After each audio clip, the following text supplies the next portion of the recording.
Hey, it's Dr. Eric, the fitness physician. I am discussing all things related to hormone optimization, muscle medicine, and hormonal fitness. Thyroid Thursday, baby. So we're going to continue on talking about more of thyroid. Did primary and secondary hypothyroidism. Sorry, I get a little bit geeky, but I'm trying to dumb it down, make it simple for even dumb guys like me to understand. I want you to be able to understand it too. So anything I can do to help.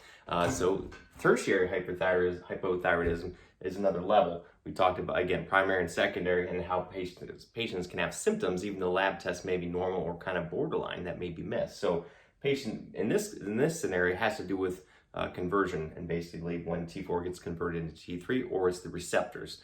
As you all recall, when hormones go to a cell, they interact with the receptor. It's the traditional kind of analogy is the lock and key, right? The lock has to fit, or the key has to fit into the lock and activate that key, and then the hormone gets pulled into the cell by a process called endocytosis, goes and actually turns on DNA, RNA, protein translation, meaning it creates proteins, etc. So it's a bit of a process, but basically the whole point is that the receptor has to be active. And of course, we hear about this all the time with insulin resistance and other resistance syndromes, and that the receptor just doesn't recognize that key anymore, and it just won't work. So this can happen here as well. In tertiary hypothyroidism, lab work is normal, right? TSH is normal, T4 normal, T3 normal. However, the patient still has symptoms.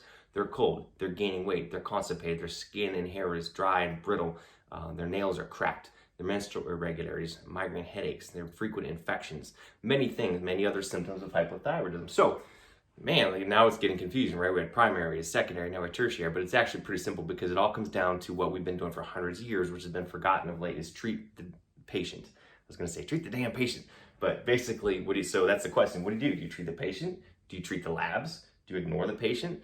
And well, a lot of the patients that come to see me, that's why I get that a lot. I say, well, doc, I feel crappy, but my doctor says everything's normal, or whoever I went to see, everything's okay. My labs are normal. Well, again, like we talked about way back a long time ago, is normal is not optimal. We want to optimize your health. And again, we treat the damn patient. How do you feel? If you have all the symptoms, I don't really care what your lab work shows, because there's so many things that can affect that: receptors, sensitivity, genetics, epigenetics, many other things that can affect this. So I'm going to treat the patient. If you have symptoms, we're going to do a trial of something and treat you. So, and again, I see this with other hormone abnormalities too, whether it's thyroid, testosterone, estrogen, insulin, diet, etc. So treat the patient, and that's what I'm all about. So thyroid is complex, but again, it's very something very metabolically active, but it's not something you just want to toy around with, read an Instagram guru and just play around with some thyroid medication or some supplements that can do this, that, or whatever. Be very careful. You want to make sure you're seeing someone who's experienced, who understands how to treat an actual patient. You want to see a clinician. So basically, that's it today. We'll talk about more thyroid stuff next time. Guys,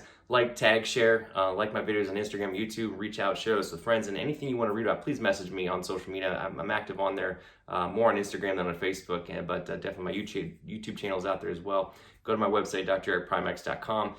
Ask me what you want to learn about, and I will talk about it. If anybody has questions, I'm happy to answer those.